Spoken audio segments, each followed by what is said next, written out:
처음이라고 말씀하셨고 마지막이라고 말씀하셨습니다. 주님의 처음과 주님의 마지막을 깨달아서 우리가 그 마지막의 결론에 도달할 수 있는 주님과의 동행이 되도록 도와주시옵소서. 예수님 이름으로 기도드리옵나이다. 아멘. 많은 사람들이 신을 이제 우리가 하나님을 신으로 섬기지만 다른 사람들은 다른 것을 신으로 많이 이야기를 합니다. 이건 나의 신이야, 신이야, 신이야. 그런데 유일하게 하나님만이 내가 세상을 창조했고 내가 세상을 마무리할 것이다 라고 단호하게 선포하십니다. 그래서 성경에 그런 부분이 많이 나와 있어요. 이사야 오늘 본문 말씀에서 하나님이 이렇게 말씀하십니다. 이스라엘의 왕인 여호와, 이스라엘의 구원자인 만군의 여호와가 이같이 말하노라. 나는 처음이요 나는 마지막이라. 나 외에 다른 신이 없느니라. 너희는 두려워하지 말며 겁내지 말라. 내가 예로부터 너희에게 듣게 하지 아니하였느냐, 알리지 아니하였느냐. 너희는 나의 증인이라. 나 외에는 신이 있겠느냐. 이 동일한 말씀을 이사야 48장에서도 하십니다. 이사야 48장 48장 12절 13절을 같이 한번 읽겠습니다.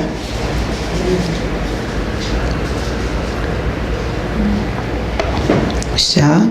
야곱아, 내가 부른 이스라엘아, 내게 들으라. 나는 그니 나는 처음이요 또 나는 마지막이라. 과연 내 손이 땅의 기초를 정하였고 내 오른손이 하늘을 폈나니 내가 그들을 부르면 그것들이 일제히 서느니라. 하나님께서 다시 한번 얘기하십니다. 나는 처음이고 나는 마지막이다.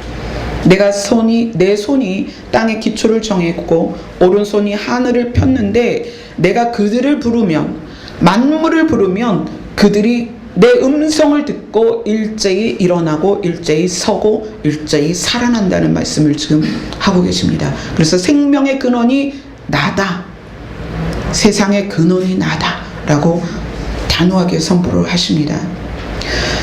처음과 마지막인 것을 하나님께서 이렇게 말씀하시면서 성경 마지막에 가서도 여러 군데에서 그렇게 말씀하시죠. 나는 알파와 오메가다. 알파와 오메가는 뭐예요? 히브리 헬라어 그 언어의 첫 글자와 마지막 글자거든요. 그러니까 예수님이 여기서는 하나님께서 그렇게 말씀하셨는데 계시록에 가면 예수님이 동일하게 말씀하세요. 나는 알파와 오메가다. 나는 처음이요 마지막이다. 나는 시작이고 마침이다. 예수님도 그렇게 말씀하십니다. 그래서 우리는 성경을 통해서 예수님께서 하나님과 함께 태초부터 이 세상이 운행하는 모든 마무리를 함께 하고 계시다는 것을 알고 있습니다. 자, 그러면 우리는 성경을 통해서 무엇을 발견해야 되느냐? 하나님은 이 성경이 청사진이에요. 인류를 위한 청사진이기도 하고 하나님이 인류를 향해서 무엇을 계획하고 있는가를 보여주는 지도이기도 하고, 그래서 우리가 이 성경을 볼 때 구절 구절을 하나씩 따서 일상생활에 적용하기도 하지만 전체의 흐름이 무엇을 말하고 있는지를 알아야 합니다. 자, 그래서 봅시다. 창세기 5장으로 한번 가보세요. 창세기 5장으로 가면은 족보가 나옵니다. 역사에는 반드시 족보가 있고 계보가 있습니다. 왜냐하면 그것은 이 역사가 사실이다라는 사실성을 말해주기 위해서 반드시 족보가 역사 안에 흐르고 있습니다. 그래서 성경도 하나님께서 그냥 뭐 옛날 옛적에 이런 일이 있었다, 뭐 호랑이 담배 피던 시절에 이런 일이 있었다, 무슨 신화 같은 게 아니라 족보를 통해서 이거는 명확한 사실이고 실제다라는 걸 말씀을 하십니다. 그런데 그 족보가 성경에 나오면서 의미를 가지고 있는데 우리는 그 족보를 통해서 누가 누구를 낳았다만 보았지 왜 하나님은 이 족보를 여기에 넣었는가, 그리고 왜 하나님은 족보를 여기에서 여기까지 끊어서 이곳에 실었는가를 알지 못했다는 거예요. 자, 창세기 5장에 족보가 나옵니다. 누구부터 시작해요?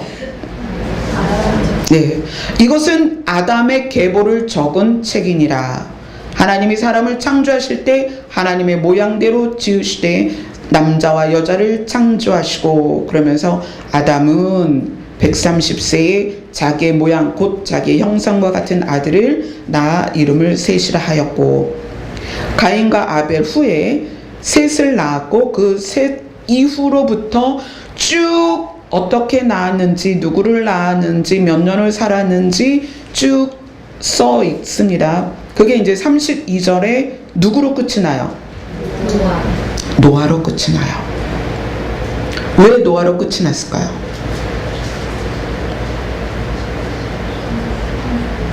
창세기인데 왜 노아로 끝이 났을까요? 요 계보는 하나님은 성경에서 지금 앞으로 몇 개의 족보를 더 볼 건데, 이 족보를 통해서 하나님이 우리에게 말하고 싶으신 게 있어요. 흐름이 있어요. 이 족보를 지금 네 개의 족보를 볼 건데, 이 네 개의 족보가 일관성 있게 무언가를 계속 주장하고 있습니다. 자, 첫 번째 족보, 아담으로부터 노아에 이르기까지의 이 족보는 인류의 시작을 말하고 있어요. 인류의 시작. 그러니까 하나님이 나는 처음이다 말씀하신 것은 우리가 살아가면서 모든 만나는 처음을 하나님이 주관하고 계시다는 거예요. 자, 아담을 통해서 인류의 시작을 주관하셨습니다. 그리고 나서 쭉 지나오면서 우리는 물심판이라는 인류의 엄청난 심판을 맞이하게 돼요. 그런데 그것으로 지구의 역사가 끝났다면 우리는 창세기 하나 가지고 성경이 마무리가 돼야 되고요. 우리는 없죠, 이곳에. 지구가 끝났죠. 그런데 하나님께서는 우리를 향한 그 아름다운 계획을 반드시 이루고 싶으신 거예요. 어떤 계획이요? 에덴에서 사람과 행복하게 사는 것. 그 꿈을 이루셔야만 하기 때문에 노아라는 사람에게서 족보를 마칩니다. 왜냐하면 이 노아라는 사람이 또 새로운 시작이에요. 이 첫 번째 족보의 의미는 새로운 시작, 인류의 시작, 그것을 지금 말하고 있는 거예요. 아담이 인류의 시작이었고, 완전한 물심판으로 모두가 사라진 세계에서 노아가 인류의 시작이 됩니다. 그래서 모두는 아담의 후손이지만 노아의 후손입니다.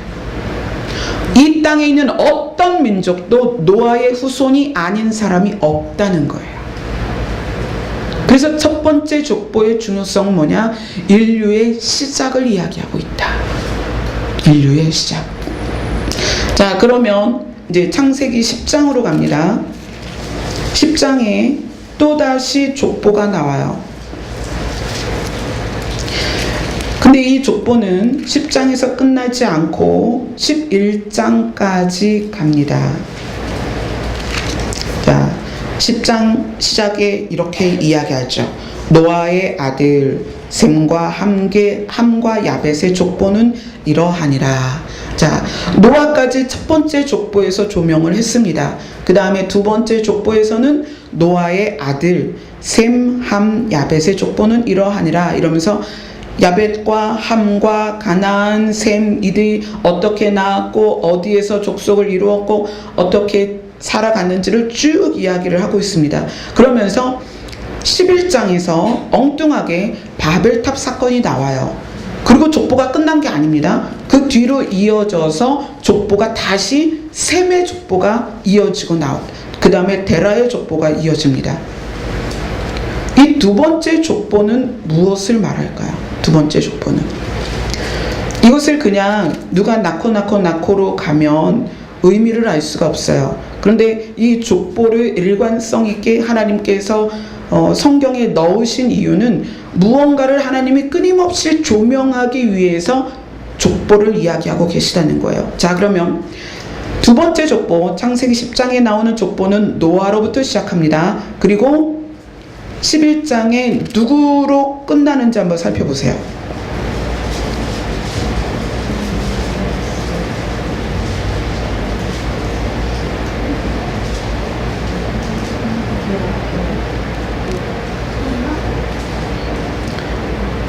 데라의 족보로 끝나죠.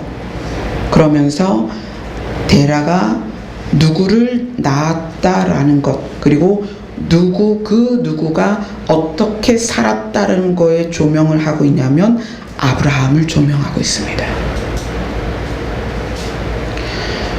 이 두 번째 족보, 노아의 족보에서부터 여러분이 이제 하나님의 인류에 깊이 관여하여 역사하시는 부분들을 이제 보게 됩니다.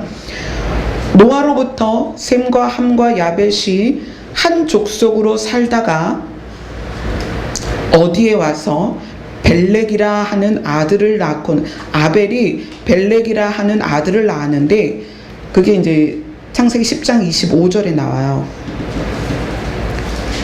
에벨은 두 아들을 낳고 하나의 이름을 벨렉이라 하였으니 그때의 세상이 나뉘었으며, 이 부분이 굉장히 중요한 거예요. 에벨이 벨렉이라는 아들을 낳았는데 그때 세상이 나뉘었다 라고 이야기하면서 그 11장에 바벨탑 사건을 집어넣어요. 그러니까 그 이유는 뭐냐면 이 벨렉이 이름 뜻이 나눔이란 뜻이에요. 바벨탑 사건을 통해서 언어가 나뉘고 민족이 나뉘고 국가가 나뉘기 시작합니다. 바벨탑 사건으로. 자, 하나님께서는 아담으로부터 시작한 인류에게서 누구를 선택하죠? 노아를 선택하죠. 노아를 선택해서 노아로부터 인류가 형성이 됩니다. 인류가 형성이 되는데 벨렉이라는 아들이 태어나서 그때에 바벨탑 사건이 나와요. 이거는 하나님이 인류를 흩트겠다는 의도가 아니라 사람이 마치 루시엘이 하나님을 대적해서 루시퍼가 된 것처럼 사람이 하나님과 대적하고 하나님을 견주어서 나도 하나님처럼 높아지리라 라고 탑을 쌓게 됩니다. 그래서 그때 하나님께서 흩어버리세요. 여러 민족으로 나눕니다. 언어가 아예 안 통하게 만들어요. 그래서 언어가 이때부터 완전히 흩어지고 우리는 이 벨렉이라는 아들이 살았던 이때부터 에덴의 언어를 잃어버립니다. 에덴에서 시작한 언어가 아담을 통해서 노아까지 왔고 노아로부터 벨렉까지 그 에덴의 언어가 이어져 왔어요. 그런데 바벨탑 사건으로 언어가 나누어지니까 민족이 나누어지고 국가가 나누어져 버린 거죠. 자, 그러면 하나님은 이 시점에서 무엇을 하셔야 되냐면 인류의 구속사적 사역을 감당하실 예수 그리스도를 포함할 수 있는 민족을 선택해야 되는 거예요. 하나님 입장에서. 그죠? 예수 그리스도는 누구다? 에덴에, 회복된 에덴의 인류를 데리고 들어갈 새로운 인류의 시작이다.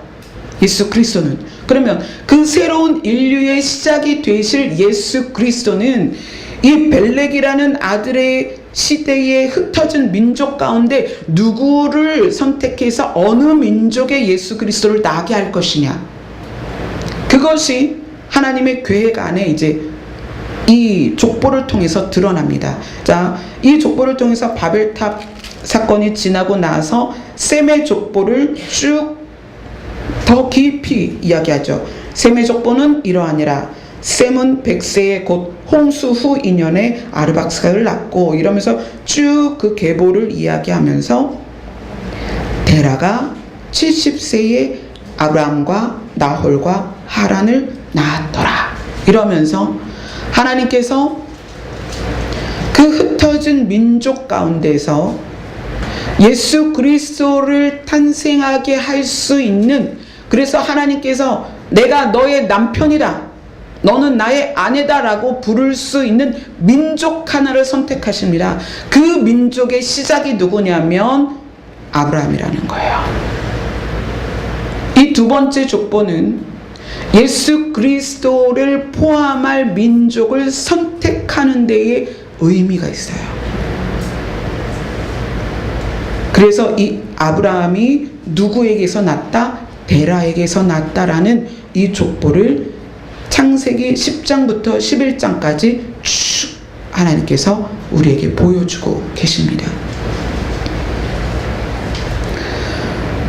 노아에게서 예수님의 족보로 직접 갈 수 없는 이유가 뭐다? 중간에 바벨탑 사건으로 민족이 나뉘었기 때문이다. 여러 민족이 나뉘었는데 그들 가운데 그 여러 민족 가운데 물론 노아에게서 시작된 민족이지만 언어가 바뀌고 에덴의 언어를 잃어서 수만 가지 언어로 바뀌어버린 그 민족 가운데 하나님은 누구를 선택해서 예수 그리스도를 태어나게 할 것인가?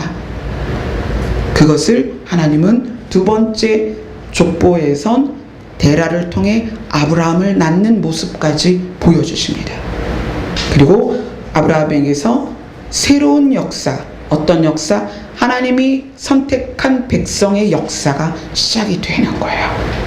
자, 그럼 세 번째 족보를 한번 가봅시다. 마태복음입니다.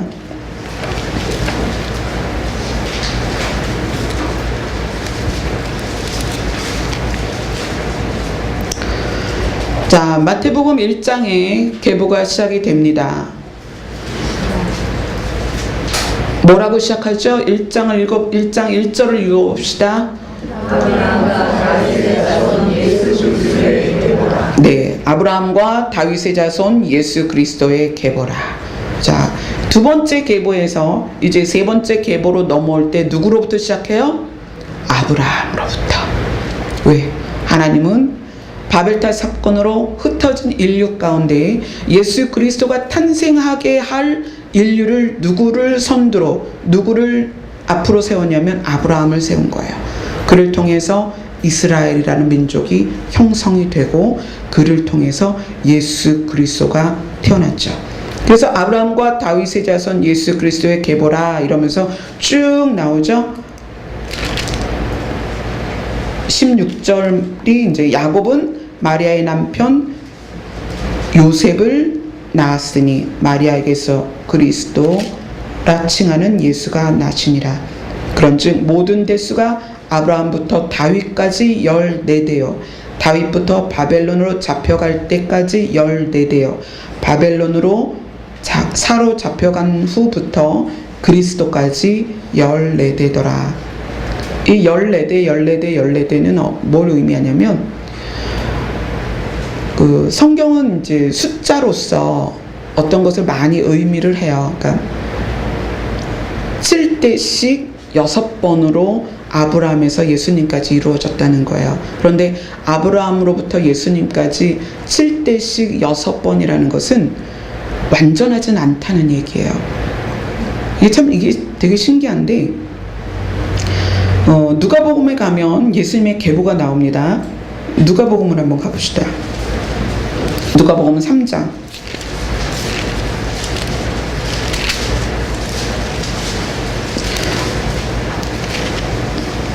누가복음 3장 23절입니다.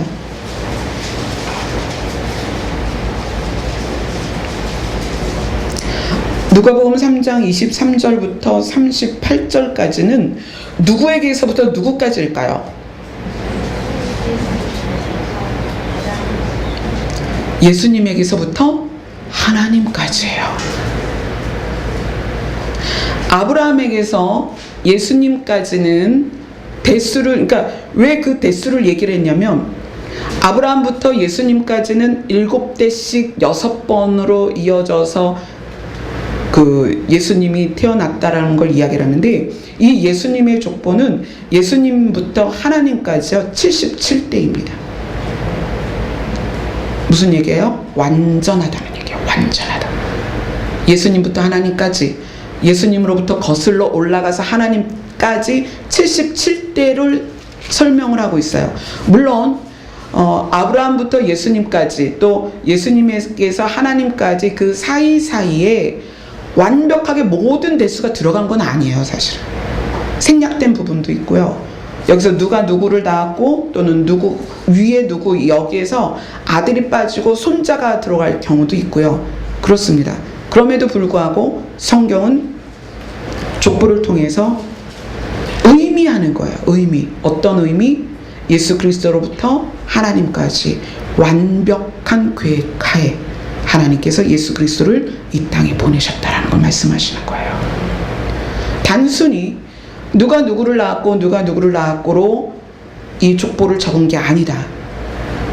족보는 역사성도 말씀하고 있지만 하나님이 얼마나 치밀하게 우리의 역사 가운데 들어오셔서 우리의 역사를 하나님께서 이루어 가고 계시는가, 또 얼마나 세심하게 이 땅의 구원을 위해서 예수 그리스도를 가장 적절한 시기에 가장 적절한 곳에서 하나님의 말씀을 이루면서 태어나게 하셨는지를 이 계보를 통해서 볼 수가 있습니다. 여러분이 성경을 보면서 성경에서 가장 완벽한 공간을 성경에서는 어떤 곳으로 여러분이 찾을 수 있을까요? 창세기에서는 에덴이죠. 계시록에서는 새하늘과 새 땅이에요. 그거예요. 하나님이 시작을 무엇으로 하셨다? 하나님이 시작을 에덴으로 하셨다. 하나님이 그렇게 말씀하십니다. 나는 처음이다. 그리고 나는 마지막이다. 자, 계시록이 마지막을 뭐로 말씀하고 있어요? 새하늘과 새 땅. 하나님께서 나는 처음에 에덴을 창조했다. 이제 마지막으로 새하늘과 새 땅, 완벽한 세상을 너희에게 줄 것이다. 나는 그런 존재다. 하나님이 그렇게 말씀하시는 거예요. 나 외에는 다른 신이 없나니 내가 처음도 내가 지었고 마지막도 내가 지었으며 처음에 너희가 있었으면 마지막에도 너희가 있을 것이다. 아담이 에덴에 있도록 하셨던 하나님께서 새하늘과 새 땅에 우리를 있게 하실 것입니다. 하나님의 역사는 이 성경 안에서 그걸 말하고 있어요. 여러분이 처음을 알았다면 끝을 알아야 돼요.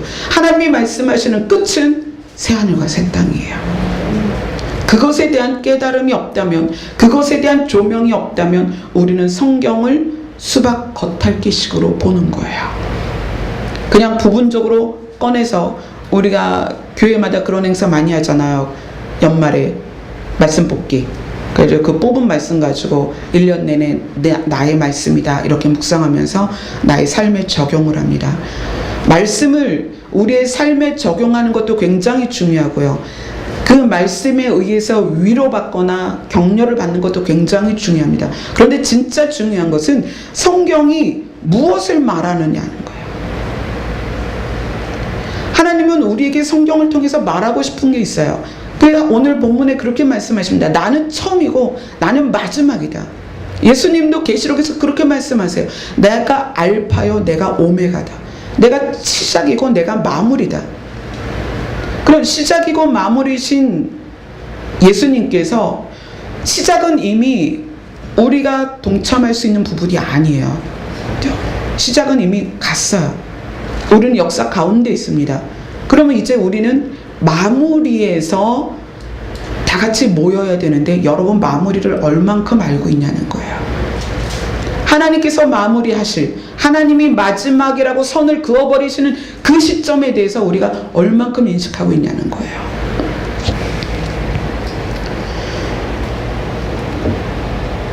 이 부분은 우리가 창조의 역사를 보면 좀 더 명확하게 알 수 있습니다. 하나님께서는 하루, 이틀, 사흘, 나흘, 첫째 날이다, 둘째 날이다, 셋째 날이다, 넷째 날이다, 다섯째 날이다, 여섯째 날이다 이러면서 창조를 이어가십니다. 그 창조에 나오는 이제 내용들을 쭉 보면서 일곱째 날에 하나님께서 뭘 하셔요? 안식하셔요. 이 이야기는 뭐냐면 원래 하나님은 창조가 시작되기 전에는 시간이 없는 곳에 계셨습니다. 하나님의 보좌가 있는 곳은 시간이 없어요. 그거를 뭐라 그래요? 영원하다. 영원하다는 시간이 오래 가는 게 아니다. 시간이 아예 없는 곳이다. 그곳이 영원이다. 그러니까 하나님이 영원의 상태에 계시다가 근원의 빛을 창조하시면서 시간이 시작이 된 거예요. 근원의 빛이 시작하면서 시간이 시작이 되고, 그 시간이 시작된 가운데에 하루라는 개념, 이틀이라는 개념이 생기면서 순차적으로 창조를 하십니다. 그리고 마지막째 날, 일곱째 날 하나님께서 여전히 시간 안에 머무르시면서 그 안에서 안식하셨다라고 이야기를 해요. 그러면 그 다음은 어떻게 하셨을까요? 일곱째 날 다음은 어땠을까요? 하나님은? 그렇죠. 하나님이 원래 계시는 영원의 자리로 가신 거예요.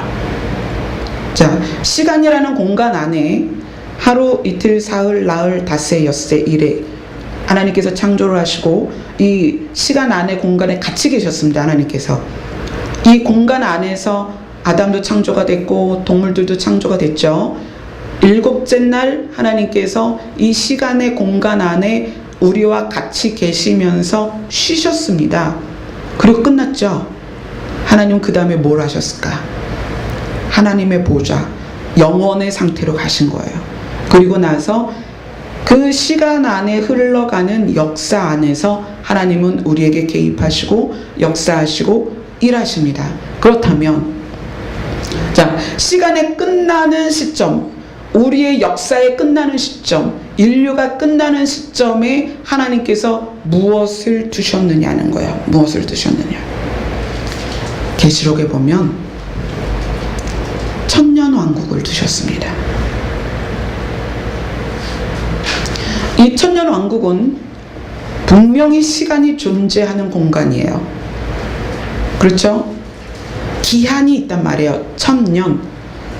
시간이 존재하고 시간이 흐르는 공간이에요. 근데 그곳에 누가 있어요? 자, 여러분 예전에 제가 천년왕국에 대해서 설명을 해드렸는데 기억을 떠올려 보세요. 천년왕국 안에 누가 있을까요? 예수님도 계시고 하나님도 계시고 또 사도들. 자, 천년왕국은 예수님이 다스리는 공간입니다. 그러니까 예수님이 지상재림에서 천년왕국에서 다스리시죠. 그리고 예수님이 공중재림하실 때 휴거된 백성들이 몸이 어떻게 변한다고 말씀드렸죠? 죽을 몸이 죽지 않을 몸으로, 썩을 몸이 썩지 않을 몸으로 변화된다고 그랬어요. 그래서 천년왕국은 시간이 존재하는 공간임에도 불구하고 영원한 존재가 머무르는 곳이 천년왕국입니다. 예수님도 그렇고 변화체, 우리가 예수님을 만나서 홀연히 변화돼서 휴거되는 그 변화된 사람들, 그 다음에 그들보다 먼저 주님 앞에 서는 게 누구예요? 부활한 백성이잖아요. 그럼 부활체, 그죠? 부활체도 거기에 있어요. 그리고 너희는 5골 다스리는 권세, 10골 다스리는 권세를 받을 것이다 했을 때 그 골에서 다스림을 받는 사람들은 누구다? 아직 여전히 부활체나 변화체가 되지 않은 살아있는 사람들이에요. 그들이 천년왕국에 있을 것이에요. 마치 하나님께서 천지를 창조하시면서 마지막 날에 시간이 있는 그 공간 안에서 안식을 누리면서 영원하신 하나님께서 시간의 공간에 머무르셨던 것처럼 천년왕국은 그런 곳이다. 천년왕국은 하나님이 인류를 마지막 종지부를 찍기 전에 잠깐 쉬는 공간이에요. 천년왕국은. 그래서 그 안에 시간의 지배를 받는 사람과 시간의 지배를 받지 않는 변화된 사람들, 부활한 사람들, 예수님이 그 공간에 함께 있습니다. 천지창조 사역의 마지막 날 하나님이 시간 안 공간에 같이 계셨던 그때처럼 천년왕국이 그런 공간이 됩니다. 자, 그러면 천년왕국 이후에는 이제 뭐가 될까요? 세상은 하나님께서 7일의 창조 이후에 영원한 세계로 가신 것처럼 천년왕국 이후에는 시간의 개념은 없고 영원만 남습니다. 천년왕국이 사라지고 이제 뭐가 돼요? 새로운 하늘과 새로운 땅이 시작이 되는 거예요. 그곳은 어떤 곳이다? 시간이 없는 곳이다. 영원한 곳이다. 근데 그 영원한 곳에 대해서 우리가 조금 더 봅시다.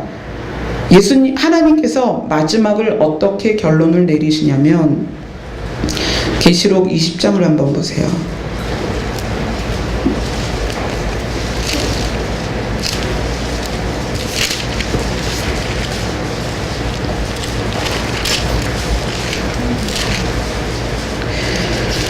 계시록 20장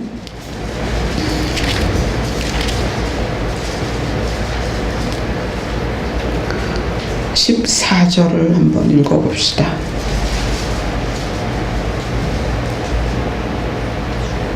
14절 같이 읽어봅시다. 시작. 사망과 음부도 불못에 던져지니 이것은 둘째 사망 곧 불못이다. 자, 그리고 20장 7절에서 10절 거기도 한번 읽어봅시다. 20장 7절에서 10절 시작. 천년이 참에 사탄이 그 옥에서 놓여 나와서 땅의 사방 백성 곧 곶과 마곡을 미혹하고 모아 싸움을 붙이리니 그 수가 바다의 모래 같으리라. 그들이 지면에 널리 퍼져 성도들의 진과 사랑하시는 성을 두루매 하늘에서 불이 내려와 그들을 태워버리고 또 그들을 미혹하는 마귀가 불과 유황 못에 던져지니 거기는 그 짐승과 거짓 선지자도 있어 세세토록 밤낮 괴로움을 받으리라. 천년왕국 이후에 영원한 공간이 두 군데가 나옵니다. 하나는 불못이라는 공간이에요. 그래서 이 불못이라는 공간이 10절에 뭐라고 설명하냐면 세세토록 영원하다는 얘기예요. 세세토록 밤낮 괴로움을 받으리라. 근데 거기에 누가 있다? 마귀가 있고 짐승이 있고 거짓 선지자가 있다. 그리고 20장 15절에 보면 그 불못에 또 누가 있다고 이야기합니까? 누구든지 생명책에 기록되지 못한 자는 불못에 던져지더라. 그죠?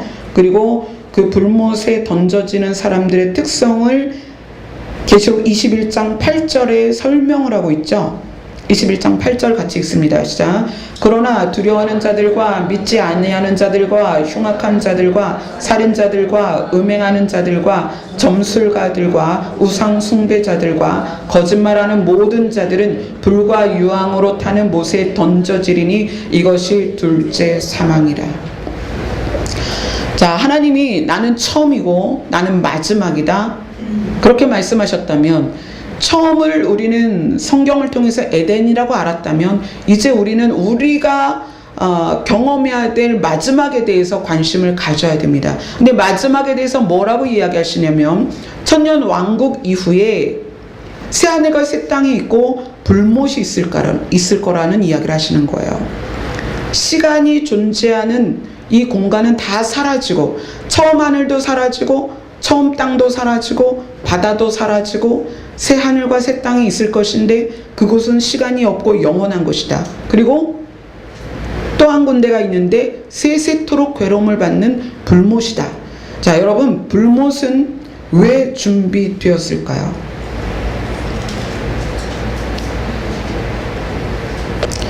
여러분의 불못이 왜 준비되었을지 생각을 해보신 적이 있는지 모르겠어요. 불못은 왜 준비가 되었을까요? 에덴으로 시작한 하나님이 새하늘과 새 땅과 불못을 준비하신 이유가 있습니다.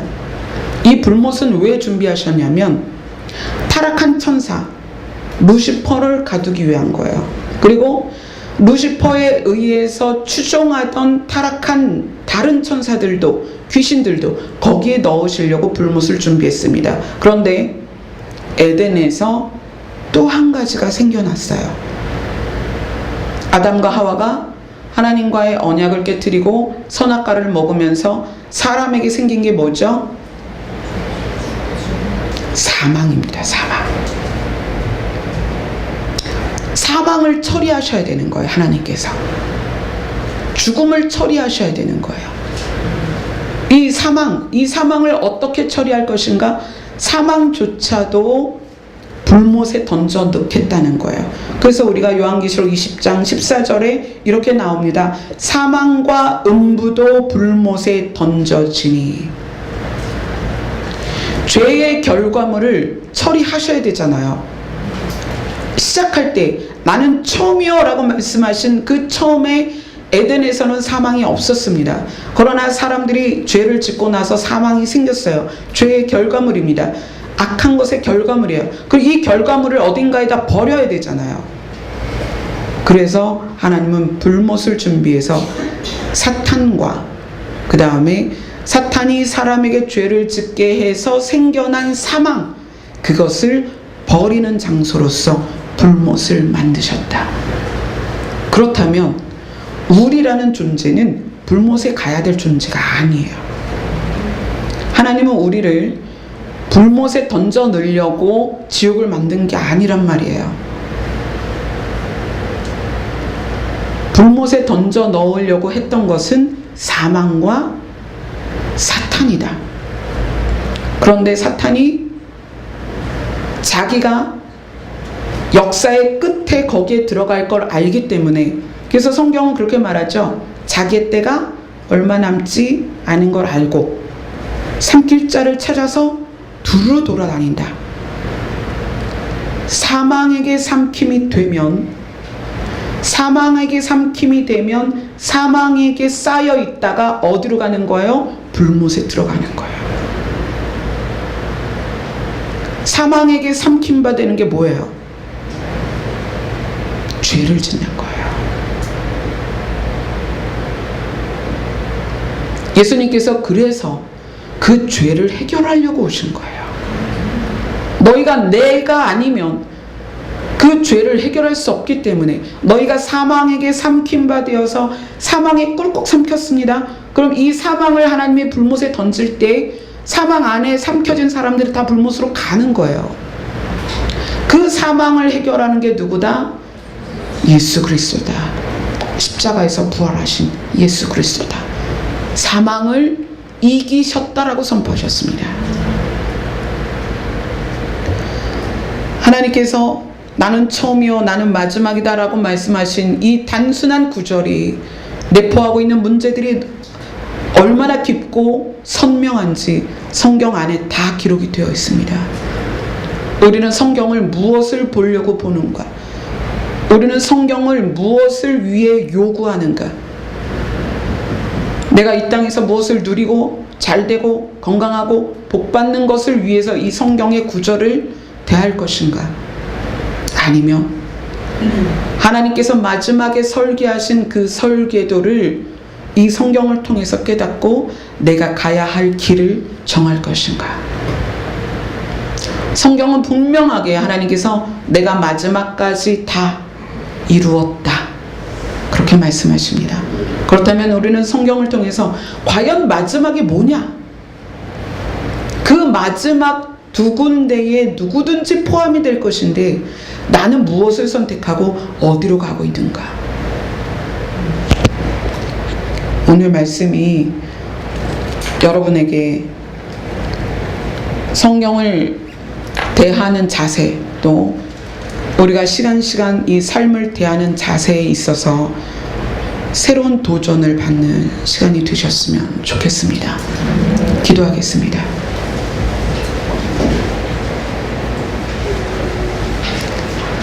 하나님은 에덴을 시작하셔서 역사를 시작하셨습니다.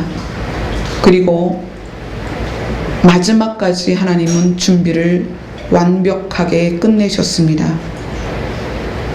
그런데 안타까운 것은 죄의 결과물인 사망을 던져 넣을 그 불못에 사망에 삼킨 바 된 사람들이 같이 들어간다는 사실입니다. 우리가 이제 예수 그리스도로 말미암아 그 피로 그 사망 권세를 이기게 되었사오니 이 복을 누리되 많은 사람들과 함께 누릴 수 있도록 도와주시옵소서. 예수님 이름으로 기도드리옵나이다. 아멘.